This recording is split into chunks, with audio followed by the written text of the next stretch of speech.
Hey, what's up? I'm Guy. I'm John. This is our YouTube channel. Subscribe to this channel and give this video a like. Yep. Check out the podcast below in the description. Haberman and Middlecoff. Check it out. That's us, as you like to say. As John likes to say, that's us. This is us.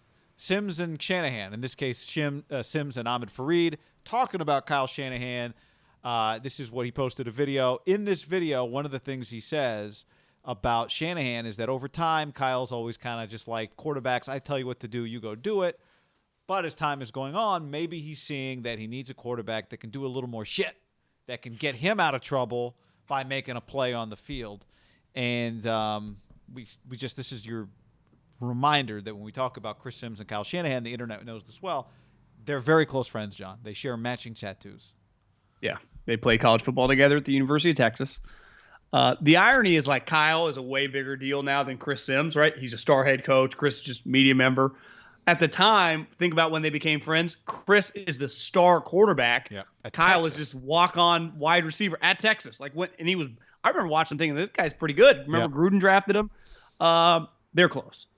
And I think when he says something, it holds weight. But I do think he's saying things that you and I have reiterated. And listen, I get nervous with Kyle that he was just going to be dead set on the robotic guy. And even Jimmy was probably on the edge for him, right?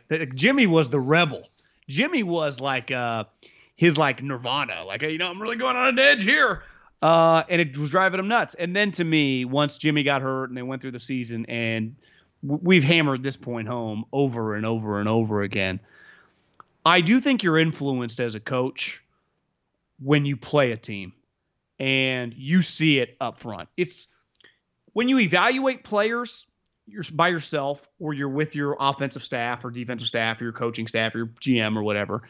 You're just in a room by yourself. And there's not like the emotion is you like a guy or you don't like a guy, whatever your move. There is nothing like, as a coach, I'd say as a general manager, as a player, going up against that other person, whether you believe they're good or not, and getting fucking worked, right? And I think this works for any walk of life. You could be closed-minded to something, but in whatever industry you're in, when you see something firsthand that on the other end work, you think to yourself, if you're got any, have the ability to comprehend like that's working, I might need to use that, right? Most successful people steal, right? And when I say steal, I don't mean actually go to your house and take something. I just mean steal ideas from other people that you see that it's working. And this year when Josh Allen kicked their ass, and it was just because we went into the game like, could they upset him? Could they? And Josh was just whoof, whoof, whoof, whoof, throwing these darts. Like I'm getting texts from buddies around at other teams like, God, this guy is good. It's on Monday Night Football, and he kicked their ass. And Kyle's comments after the game was like, God, that guy was basically like, that's what you need. Like, That's what the league, that separates what that guy had. And I think a lot of 49er fans and just people that follow this team closely, which is a huge fan base, and a lot of people were living and dying with this team because how good they were last year, and it woke this powerhouse. That was a moment where everyone kind of took a deep breath of like, okay, he realized it. Because I think there was this elephant in the room of like, okay, he's going to kick Jimmy to the curb. He's going to go get Cousins. Maybe he'll trade for 35-year-old Matt Try Ryan. the same thing again. And maybe he still will, just because he doesn't have another opportunity.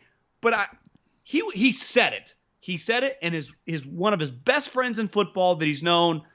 I mean, when were they playing? The early 2000s, for 20 plus years. That his relationship with the guy, when you know someone at that age, you just have a relationship that is just more powerful than. Now, I guess any relationship can, as you get older, you can build good relationships. But I think he's reiterating what Kyle's been thinking. And maybe it's unfair for me to say since that game, but I think since that game it became public that like, okay, Kyle gets it. Yeah. Right? Yeah. Because it does feel like Gruden on the other end, it feels like that's what Gruden's been chasing this whole time. Like Gruden's got this, Derek's good, but like, God, he wants his Mahomes, right? And it was even before Mahomes was Mahomes. Like he just wants it. And he just can't find, but no one even argued. Like, yeah, it's like, I get John's just big game hunting a quarterback. That's why, remember, the guys he's liked over the years, he envisioned their like superstardom. Like, even like Johnny Football, you could just see it. Like, I get where he was coming from, where Kyle was always the opposite. It was like, and we're going to find out. I mean, just because you think something doesn't mean you actually do it. But, that's not what wins Super Bowls. What wins Super Bowl, you think about Pat Mahomes and Nick Foles, the two recent signature moments in NFL Super Bowl history came from plays called by the quarterback on the field while he was standing on the sideline trying to decide what to do next. It was Nick Foles that said, how about Philly, Philly? And it was Patrick Mahomes that said, how about Firefly? Or what's it called? Bumblebee? Wasp. And I think it's a reminder that, like, what play was better? Philly, Philly. Yeah. Wasp was not perfectly defended. Now, I guess that's part of the genius of the play, is it makes it hard to defend. Philly, Philly is just who calls a trick play. Yeah. The trick play is hard. The quarterback caught the touchdown. So the Wasps, they were getting their ass kicked. They were going to. That was also great. They're both great plays, but we love military football crossover. The best military leaders, they say, led from the front. And in football, it's hard because your coach doesn't actually get to be on the battlefield. He gets to walk right up to the edge of the battlefield, but he doesn't get to actually lead from the front of the battle. That's what your quarterback does. Remember Tomlin put his leg out with Jacoby Jones? Tomlin did try to lead from the sideline. That's illegal. Sal Alosi, remember? Sal Alosi made a play, also illegal. There's a line, an invisible. It's actually with paint. But you need your, if Kyle Shanahan was trying to get from wild card to division win, from division win to conference championship game, it'd be a different story. But he went all the way to the edge of the Super Bowl, had the lead in the Super Bowl, and got beat because the guy on the other side was Patrick Mahomes. If I remember correctly, Wasp was like 4 minutes left in the game or something, 5 minutes. There was not a lot of time left. But they still had more to do after they hit that play, right? That's the other thing. Yeah. They didn't score a touchdown on the play. That's where Philly probably tops them. Was Philly on fourth down? Yeah, but was Philly at like the end of the game, or was it right before halftime? It was not the end of the game. No, yeah.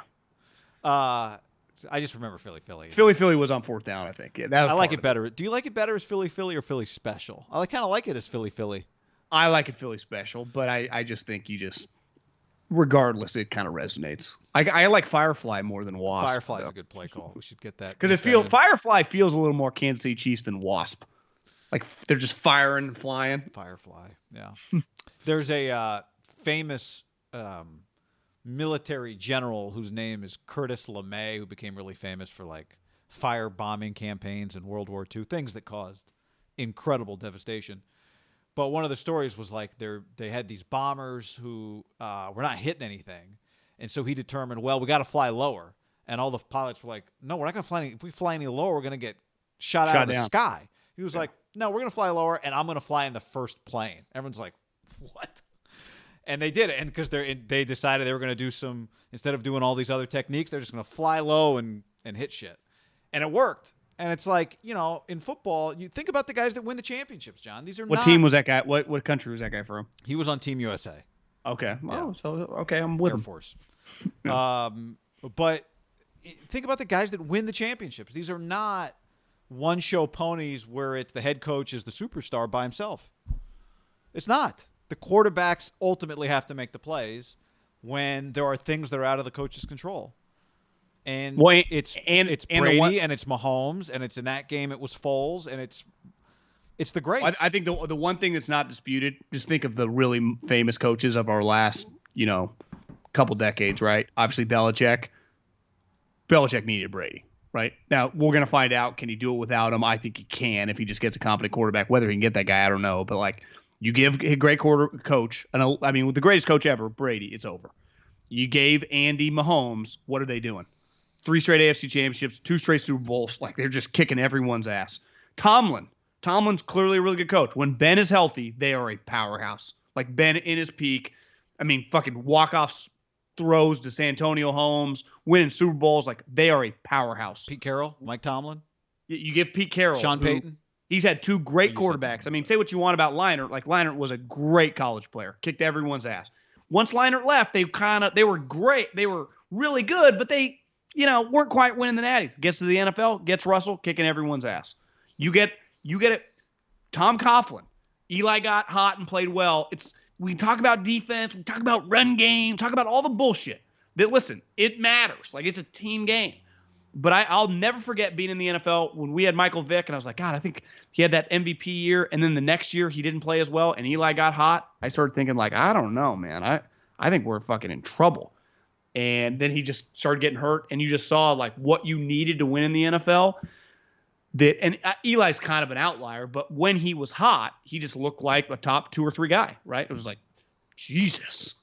And the thing is now, with the game has changed so much physically for those guys, you need them probably to look and play a little bit differently. But you get a Deshaun Watson, you get a Mahomes, you get a Josh Allen.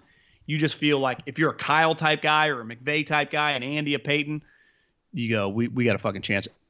Every time we step on the field, whether it's a Super Bowl or whether it's the preseason, if I want to play my starters, I'm fucking winning. Well, because there's an arrogance to those guys. The one thing you would say, it was the powerful move about the general is like he knew it would work, but in times like that, you like got to show them, like, listen, I'll lead it. When you know it works, like, and that's what Belichick became. Like, everything he said became gold. Like, everyone listened. And then I bet that general, I have to do a deep dive on him, but he probably built up a lot of equity. He said things people are just going to follow. Like Kyle, if he says things, people are going to follow it, but he just doesn't have that guy right now. And Andy does. And who knows? Maybe Brandon Staley becomes some great coach in like 5 years. Like, how about Brandon Staley? Right? Because he just inherited Herbert. Justin Herbert, yeah. We know this every time, and it's not, we can't say everything is like, well, if it's Mahomes, then it's what you can try and duplicate, right? In other words, of course, the Chiefs are going to have a chance to win the Super Bowl or go deep in the playoffs every year that Mahomes is healthy. But Mahomes is not normal. He's an outlier. Who would you say, if Haberman was a book, who would you make the favorite right now without knowing free agency or the draft as of today going into the season next year? To win the Super Bowl? To win the Super Bowl. The Chiefs. Who would be your betting favorite? Just me. Like, who do I think is most likely to win the championship? If it's Haberman, MGM. It'll be the Chiefs every year. I know. You know? Now, I also, this is also why I understand. I don't think you'd have a team in the top 5 or 6 that you didn't have a sweet quarterback, right? The outlier might be the Rams, and I think you'd be like, well, I think Stafford could be pretty good with him, right? Yeah, and you'd like, it's just every year you're like, well, this can't be the year that Brady does it again, right? But he'd be your number 2. He belongs there too.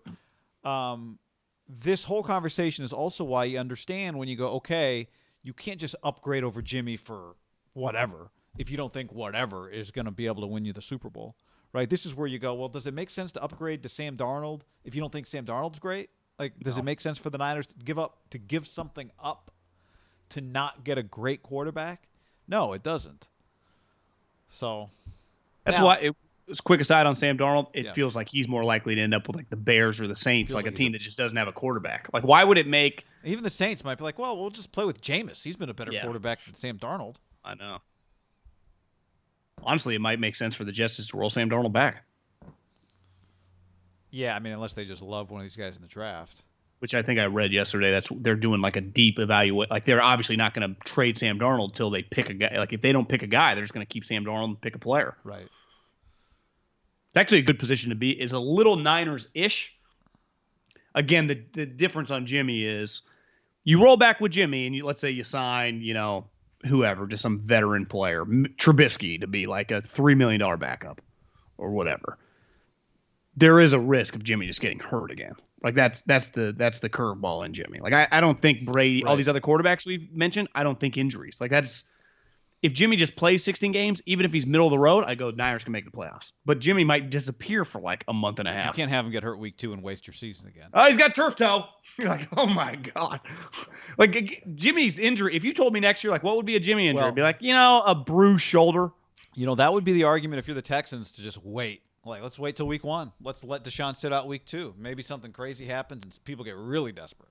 Yeah. Because if you're the Niners and Jimmy goes down week 2, can you really afford to, like, we're going to do this again this year? We're in the middle of the season. All of a sudden the price is up. That's called being in the middle of Vegas, no gasoline, one gas station. They're charging $45 a gallon. That's like the Texans thing. You just think to yourself, listen, I know he's saying he's going to hold out. The difference of Khalil Mack and Aaron Donald is they were not making their $20 million contract yet. This guy's making $25, $30 million. You get paid. Is next year I think they play 17 weeks? Okay, you do the math. Divide 26 by 17. That's over $1 million a game. Last time I checked in Houston, no income tax. That's, $800,000, whatever the number is. He's going to, or 1.2 or whatever the math is. He's going to just sit out 1.2. Like Emmett held out because he didn't have money, right? Coming, like the contract. Right.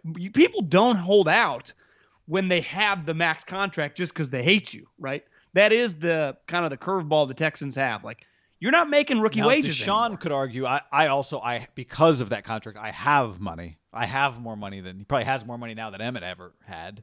Yeah, I mean, I'm just saying, like, you are leaving a lot. Like, part of it's like, Le'Veon, you're really going to hold out $15 million franchise tag, $1 million a week, basically? He's like, yeah, I did. Which was kind of crazy. It doesn't happen very often.